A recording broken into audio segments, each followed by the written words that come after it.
बाप और बेटे रूह कुदस के नाम में आमीन। ये साल के दौरान 16वें एतवार की इबादत का पैगाम है। पहली तिलावत हिकमत की किताब उसके 12वें बाब की 13वीं आयत और फिर 16वीं से 19वीं आयत में खुदा के कलाम में हम ये जानते हैं कि उनकी खताओं के बाद उनको तौबा की मोहलत देता है। और दूसरी तिलावत मुक़द्दस पौलुस रसूल का ख़त रोमियो के नाम उसके 8वें बाब की 26 और 27वीं आयत में रूह खुद नाकाबिले बयान आहें भर भर कर हमारी सिफारिश करता है और शफायत करता है। इंजील मुक़द्दस बामुताबिक मुक़द्दस मत्ती उसके 13वें बाब की 24वीं से 43वीं आयत तक, और इसमें अहम मौजू है कि कटाई के दिन तक दोनों को इकट्ठा पढ़ने दें। मेरे अज़ीज़ों, इंजील मुक़द्दस में 3 तमसील बयान की गई हैं और खुदावंद यीशु मसीह एक तमसील की तशरीह भी खुद करते हैं। तमसील क्या है? तमसील किसी बात को समझाने के लिए मालूम से नामालूम की तरफ जाना होता है, यानी जो हम जानते हैं उसकी मिसाल लेकर, उसको नमूना लेकर हम उसको देखते हैं जिसे हम नहीं जानते। जिस तरह अगर किसी शख्स ने माल्टा नहीं देखा और वो सेब के बारे में अच्छी तरह जानता है, तो उसको समझाने वाला सेब को माल्टे के साथ तशबीह दे सकता है। सेब और माल्टे का साइज एक जैसा होता है। दोनों ही फल इंसानी सेहत के लिए अच्छे होते हैं। दोनों ही फल मुख्तलिफ खितों में होते हैं, मगर लोगों के मरगूब फल हैं। दोनों ही फल इंसानी जिस्म को तक़वियत देने के लिए हैं। इसमें फ़ैट की कमी है और बहुत सारी चीज़ें मिलाई जा सकती हैं, मगर इनमें से इख्तलाफ भी है। इनके मज़े का इख्तलाफ है, इनके रंग का इख्तलाफ है, इनकी जिल्द का इख्तलाफ है। मगर क्योंकि कुछ चीज़ें मिलती हैं, उससे उसको तशबीह दी जा सकती है, उससे समझाया जा सकता है। इसी तरह खुदावंद यीशु मसीह बहुत छोटी छोटी बातें जो इंसानी ज़िंदगी का हिस्सा थी, उन्हीं से उनको सिखाते हैं खुदा की बादशाही के बारे में। खुदा की बादशाही बिलाशुबा जिसकी मिसाल इस दुनिया में नहीं मिलती, मगर खुदावंद यीशु मसीह अपनी तमसीलों के ज़रिए बहुत छोटी छोटी बातें बयान करके हमें बताते हैं कि खुदा की बादशाही कैसी है। ये जो बाब है मुक़द्दस मत्ती का 13वां बाब, इसमें खुदावंद यीशु मसीह पहले बीज बोने वाले की तमसील बयान करते हैं और इसमें भी हम एग्रीकल्चर और खेती बाड़ी के हवाले से कुछ बातें सुनते हैं। खुदावंद यीशु मसीह उन लोगों से मुखातब हैं जो खेती बाड़ी के बारे में बेहतर जानते हैं। अब खुदावंद यीशु मसीह ने पहले तो बताया कि ज़मीनें मुख्तलिफ हैं। अब खुदावंद यीशु मसीह ने बताया कि बीज भी मुख्तलिफ हो सकते हैं। एक बीज वो है जो खुदा बोता है, एक बीज वो है जो अच्छाई का बीज है, एक बीज वो है जो अच्छा फल लाने वाला बीज है, और एक बीज वो है जो खुदा का पसंदीदा है। और ये दूसरा बीज है जो शैतान बोता है, दूसरा बीज है जो बुराई का बीज है, दूसरा बीज है जो खुदा को नापसंद है, और दूसरा बीज है जो खुदा की बादशाही का हिस्सा नहीं होगा। मगर इन दोनों बीजों को इकट्ठा बढ़ने का मौका दिया गया है। ये जो ज़बान की बात की गई है, ज़बान और गंदम आपस में बहुत ज़्यादा मिलते जुलते हैं, और ख़ास तौर पर मशरिक़ वुस्ता में जिस पौधे को ज़बान कहा गया है, वो तो बिल्कुल ही गंदम की तरह है जब तक उसकी बालियाँ नहीं उगती। और फ़र्क ये है कि गंदम इंसानी सेहत के लिए अच्छी है, गंदम इंसान को तक़वियत देती है, और गंदम पूरी दुनिया में सबसे ज़्यादा खाया जाने वाला जो है वो बीज है। और दूसरी तरफ हम देखते हैं कि ये जो ज़बान है, ख़ास तौर पर जो इसराइल के इलाके में इस तरह की एक बूटी उगती है जो बिल्कुल ये घास गंदम की तरह लगती है। ये इंसान बिल्कुल नहीं खाते क्योंकि ये उनकी सेहत के लिए मुज़र है। तो दुश्मन आकर एक ऐसी चीज़ जो अच्छी नहीं है वो बो जाता है। मगर खुदा की रहमत क्या है? आज की पहली तिलावत में है कि वो उन्हें तौबा की मोहलत देता है।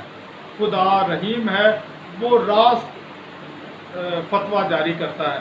तो यहाँ पर दोनों को इकट्ठा बढ़ने का मौका है।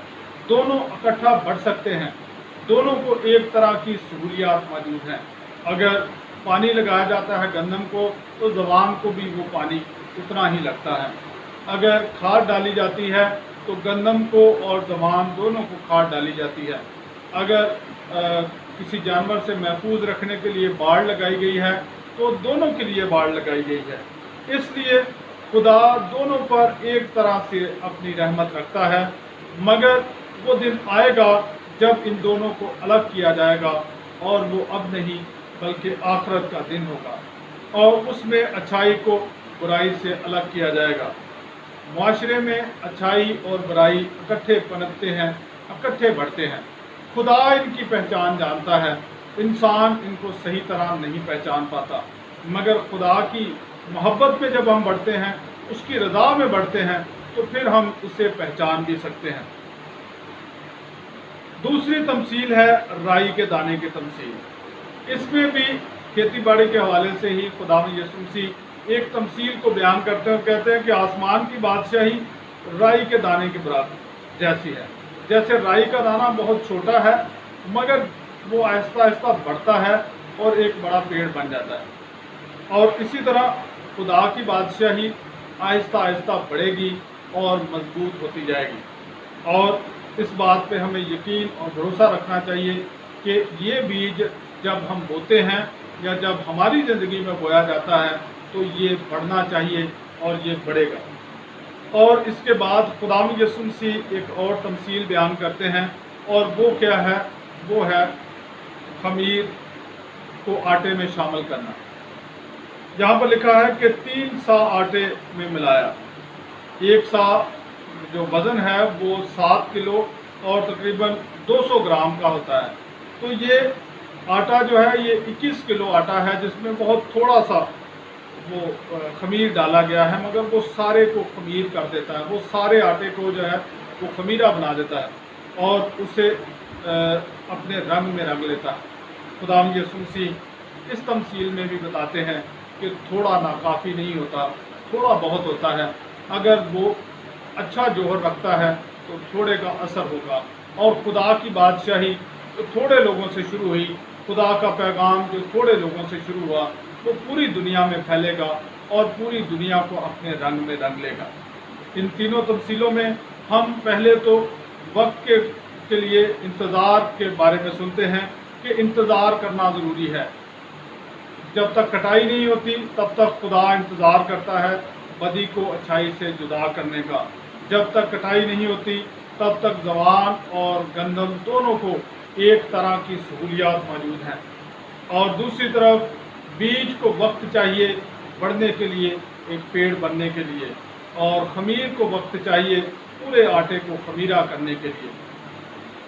इसके बाद इस पैगाम का बड़ा हिस्सा ये है कि छोटे से चीज़ बड़ी हो सकती है, और खुदा अपने शागिर्दों को और जो ईमानदार हैं उनको ये तसल्ली देता है कि आप अच्छाई का काम छोटा है उसका आगाज़ करें, अच्छाई को फैलाएं, और वो अच्छाई बढ़ेगी और फैलेगी और फूलेगी। और तीसरा जो अहम इस तमसील में अहम नुक्ता है, अहम हिस्सा है, वो क्या है कि छुप कर भी काम हो सकता है। जिस तरह खमीर छुपा रहता है, जिस तरह ज़वान गंदम के साथ जो है वो मुमासलत की वजह से छुपा हुआ है, और जिस तरह बीज खेत में और ज़मीन में छुपा हुआ है, मगर वो चुपके से बढ़ता रहता है, खामोशी से बढ़ता रहता है, और ये खामोशी ही उसे एक दिन ज़ाहिर कर देती है कि वो कुछ फ़र्क चीज़ है। मेरे जो हमारी ज़िंदगी में भी अच्छाई जब हम करते हैं, ज़रूरी नहीं है उसे हर जगह बयान किया जाए, हर जगह उसका इजहार किया जाए, मगर जब हम चुपके से अच्छाई को जारी रखते हैं तो वो अपना असर ज़ाहिर करती है। खुदावंद यीशु मसीह ने कहा कि तुम ज़मीन का नमक हो। नमक की भी ये खूबी है कि वो छुपा रहता है मगर अपना असर रखता है। आज की दूसरी तिलावत में हमें खुदा की एक और मदद मिलती है, और वो है कि रूह कुदस नाकाबिले बयान आहें भर भर कर हमारे लिए दुआ करता है। वो हमारे लिए सिफारिश करता है और वो हमें तक़वियत देता है, हमारी कमज़ोरियों में हमें तक़वियत देता है ताकि हम खुदा की मर्ज़ी पर चलें। मेरे जो अगर हम गंदम हैं तो हमने अपने आप को गंदम ही की सूरत में रखना है। मुश्किलात आ सकती हैं, मसाइल आ सकते हैं। हम देखते हैं दुनिया में बहुत सारे लोग हैं जो बुराई कर रहे हैं, गुनाह कर रहे हैं, और लोग कहते हैं कि क्यों नहीं खुदा इनका इंसाफ करता, मगर एक दिन आएगा कि उनका इंसाफ होगा। अगर हम अच्छाई करते हैं और हमारी अच्छाई छोटी है, बीज की तरह छोटी है, तो ये जाने कि एक दिन ये पेड़ बनेगी। और अगर हम खमीर की तरह छुपे हुए सूरत में अपनी जिम्मेदारी निभा रहे हैं, मगर वो अपना असर ज़रूर जाहिर करेगी। ये खुदा का कलाम आज हमें सिखाता है। मसीह हमारे खुदावंद के वसीला से, बाप और बेटे रूह कुदस के नाम में आमीन।